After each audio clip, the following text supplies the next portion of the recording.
And Canada is resuming funding to the United Nations Aid Agency for Palestinian refugees in Gaza. Well, funding for UNRWA was paused in January after Israel claimed a dozen aid workers took part in Hamas's attack in Israel on October 7th. Global Affairs says the UN has put in place several significant processes to address the allegations and reinforce its zero tolerance for terror within the UN, including UNRWA.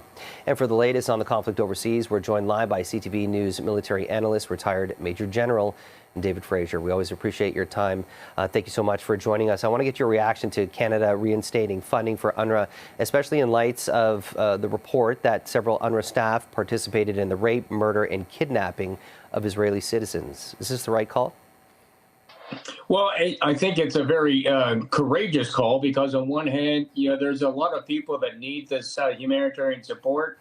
And on the other hand, the UN agency still has an awful lot to answer for if they had their own personnel that were participating in this heinous attack. And the investigation is still ongoing. So you're kind of damned if you do and damned if you don't.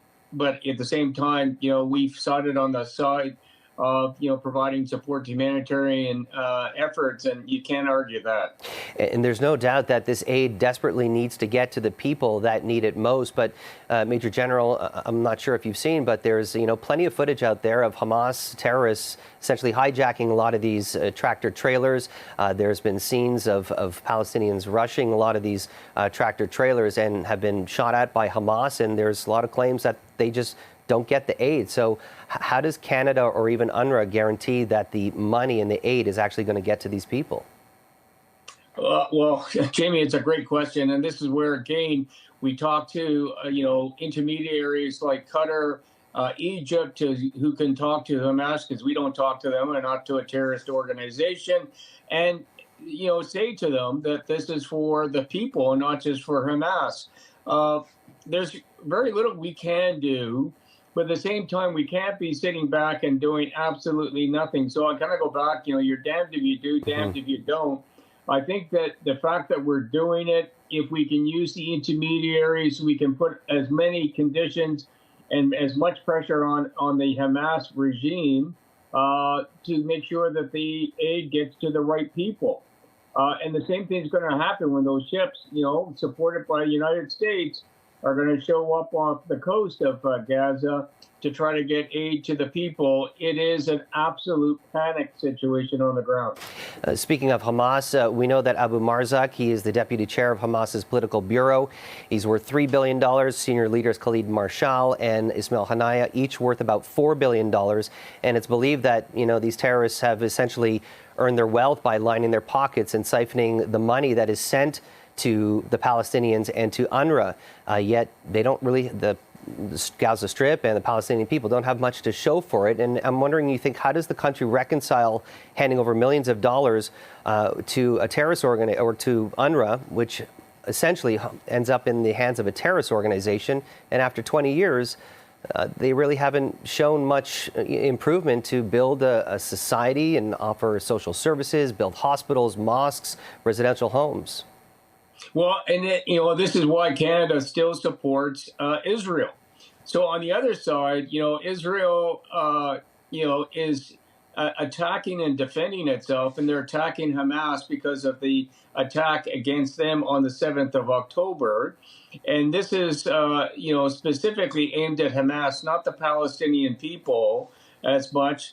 And this is where, diplomacy has this difficult task of trying to protect the Gazans, who are non-combatants, at the same time supporting a country like Israel, who were attacked against a terrorist organization like Hamas.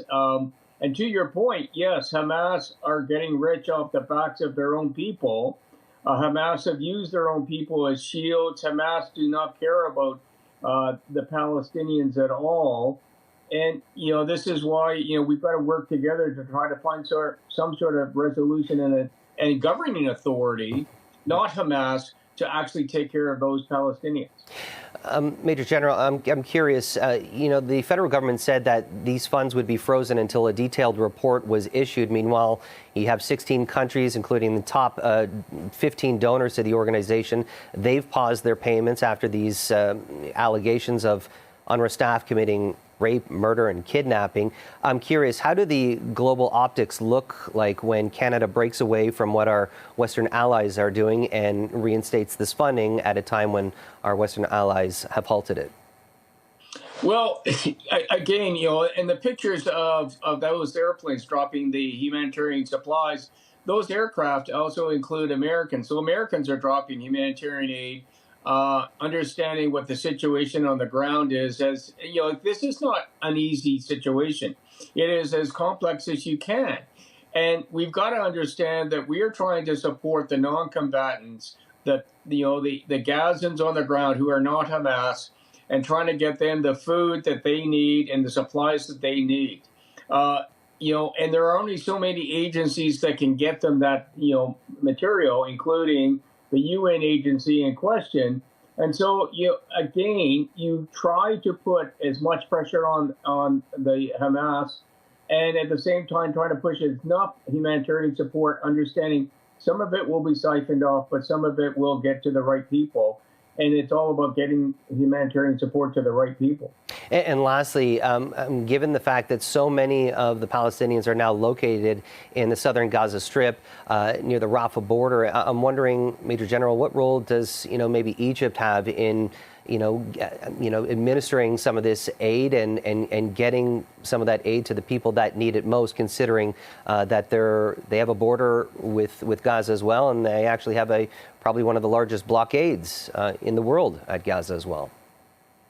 Well, and again, Egypt is working, alongside of Canada and Qatar and other nations to try to ameliorate the situation for those people in Rafah and in southern part of Gaza. But at the same time, Egypt wants to protect their own citizens, that they don't open up the floodgates and allow all those people, including Hamas terrorists, to get back into their own country. Israel will control what is going inside of Gaza because they don't want, Hamas to use those, humanitarian support trains to get in there and have the wrong things on the back of it. So everybody's going to work together. Egypt has been a great supporter of trying to, negotiate a ceasefire that doesn't look like it's going to happen. They're trying to do the same thing that Canada is trying to do, and we all have the same issues with Hamas. Hamas are the enemy in this situation. They are the ones that are creating all the problems for the Gazans, for the Egyptians, for Canadians, and for the Israelis. So let's put the emphasis. It's up to Hamas now. If we want to have a ceasefire, they've got to say, are they prepared to negotiate? CTV News military analyst, retired Major General David Fraser. We appreciate your time, perspective, and expertise as always. Thank you. Jamie, thank you.